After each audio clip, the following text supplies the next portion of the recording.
Stewart said that it was so cold inside the cell that he could actually see his own breath and there was ice on the bars. Students who are struggling in the classroom or have dyslexia come here to Learning RX in Chattanooga to get an extra boost and move forward with their education. So that they may even enter the building, and they're protesting about low wages and minimum wages for fast food workers. Chattanooga police investigate the city's latest homicide. It happened late Monday night in the 2200 block of Wheeler Avenue. I don't know what's going on behind me. A lot of noise, a lot of confusion. People are very happy, they're enjoying themselves. These folks are hurting each other unnecessarily. Tragic day here for this rural community in Walker County. Just some distressed parents spent the morning collecting their kids as police cars and caution tape surrounded their school. So I've come here to Montlake Classic Clays to figure out why Southerners like guns and why they like to shoot things that fly at them. After a strategic sting operation, Chattanooga police came face to face with John Harper Farmer Jr. near this Shallowford Road Hotel Tuesday of last week. Contacted the person and arranged a opportunity to meet.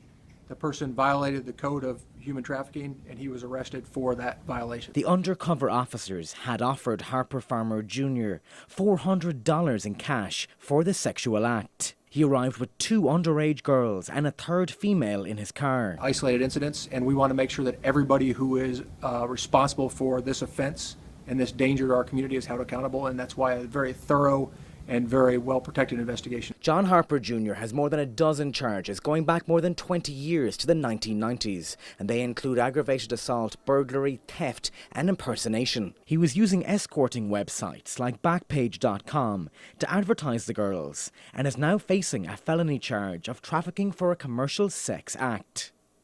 Hotel management say they are aware of sex trafficking and are training their staff to combat it. Working with American Hotel and Lodging Association as well as our Greater Chattanooga Hospitality Association to train our management and our front line and all of our employees to help identify the warning signs of human trafficking. Chattanooga organisations fighting sex trafficking say girls as young as 13 are passing through the Tennessee Valley to be trafficked in Atlanta, Birmingham, Knoxville and Nashville. People that they may encounter if they run away. These are some things that can happen. These are places that people who traffic are at bus stations, in the malls, on the internet. It happens more than people know. That it's yet another part of the violence that we're dealing with here on a daily basis. An investigation is ongoing. Thank you, John and Amy. It's been a very tragic day here for this rural community in Walker County. Just some distressed parents spent the morning collecting their kids as police cars and caution tape surrounded their school.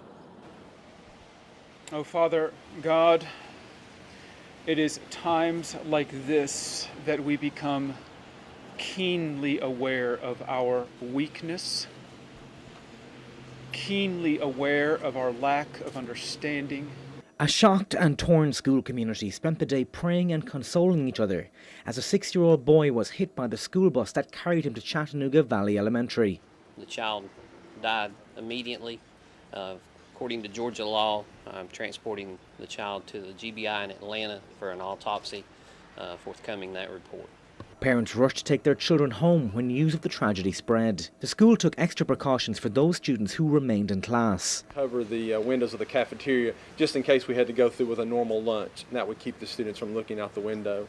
At that point, we were also sending counselors around to the various rooms just to make sure that students were okay if they needed to talk to someone. The young boy's family received support from counselors and their church immediately after the incident. Parents say this is a very challenging situation for kids who are so young to deal with. And see how they feel and everything and try to explain what happened, and to the best of my knowledge to tell a 9, 7 and a 3-year-old or 4.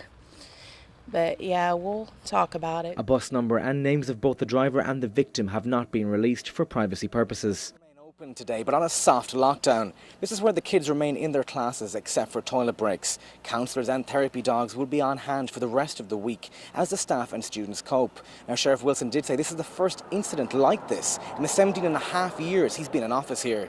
Live in Walker County, James Mahon, WDF News 12. For over 3 weeks, David Stewart has struggled to grasp even a Coke can. He says he got frostbite while being held at Silverdale Detention Centre that could leave him like this for the rest of his life. Stewart said that it was so cold inside the cell that he could actually see his own breath and there was ice on the bars. So he put me down in a real cold cell. It was like almost 80 degrees up medical, and then when I got down to that cell, they put me in a population where you could see your breath. 54-year-old Stewart, a married father of 2, says his crime was possession of marijuana, and he feels losing his fingers is not a fair punishment. I've noticed my fingers were gray when I got out on the 17th, and they were cold and numb, but a day or two later is when they started turning tips up and started turning black. Stewart's attorney Gary Massey says no one deserves to suffer like this. It is shocking that a person can be treated this way in the United States, and especially here in Tennessee where, we care about people. We like to think that we care about people. Massey says he'll be working with Stewart and his family to bring about change. Make our jails in Hamilton County a safer place, and especially the one at Silverdale, because no matter, if they've only committed a small misdemeanor like Mr. Stewart or if they've done something heinous, nobody deserves to be in a freezing cell. Steve Owen of Corrections Corporation of America says he is surprised by Stewart's plight. I've been with this company for nearly 19 years, and I'm not aware of any incident of frostbite reported by an inmate or employee, for that matter, in any of our facilities nationwide. Stewart says he hopes that those being held in our local jails across East Tennessee do not meet with a similar fate over the coming days. In Chattanooga, Tennessee, James Mahon, WDEF News 12. They came out in their hundreds last Saturday, and for Chattanooga against Monsanto, the fight must go on. Insect bites these crops and their insides explode. And it kills them. How are you going to tell me that that's safe for me? Campaigner Frank Eaton believes transparency is the answer. Tell us what we're eating. Let us make our own informed choice instead of removing informed consent on what sounds like more of an experiment with our food supply. For Chattanooga organic farmer John Greelings, informing the public that genetically modified crops are different to his own is now crucial. Water is required to be labeled, but genetically modified pesticides are not required to be labeled. You can just call genetically modified corn on an ingredient list. Monsanto spokesman Thomas Helcher told News 12, "While we respect each individual's right to express their view on these topics, we believe we are making a contribution to improving agriculture by helping farmers produce more from their land." UTC professor Dr. Jose Barbosa disagrees with the way Monsanto affects farmers, but said it is important to remember that these scientists are highly trained professionals. Believe me, people that work in producing genetically modified organisms are leading scientists in the area. He added there is no need for major concern and that protesting has other knock-on effects. Protesting may be important because if you don't protest, you may not increase the awareness, or you may not push scientists to be even more cautious than they actually are. Chattanooga against Monsanto are now focusing on getting their voices heard in political circles in East Tennessee. Frank Nicely from District 17 has agreed to sponsor this GMO labeling bill. Another protest is planned in the coming months. In Chattanooga, James Mahon, WDEF News 12. In East. So I've come here to Montlake Classic Clays to figure out why Southerners like guns and why they like to shoot things that fly at them. Don't take your guns to town, son. Leave your guns at home, Bill. You're actually shooting the gun, you can feel it, like you're out here, you're actually in it. You're not sitting in a chair looking at a TV screen. I received solid advice from someone half my age. To not aim it at other people and be really careful, keep the safety on, and keep your gun unloaded while shooting. My guide also proved you can invite your mom to sports practice, and she wasn't the only woman packing some firepower. Southern women are not to be messed with. And the baseball hat, does that help keep the sun out of your eyes when the skeet are flying at you? Yeah. But shooting is also a school sport in Saudi Daisy.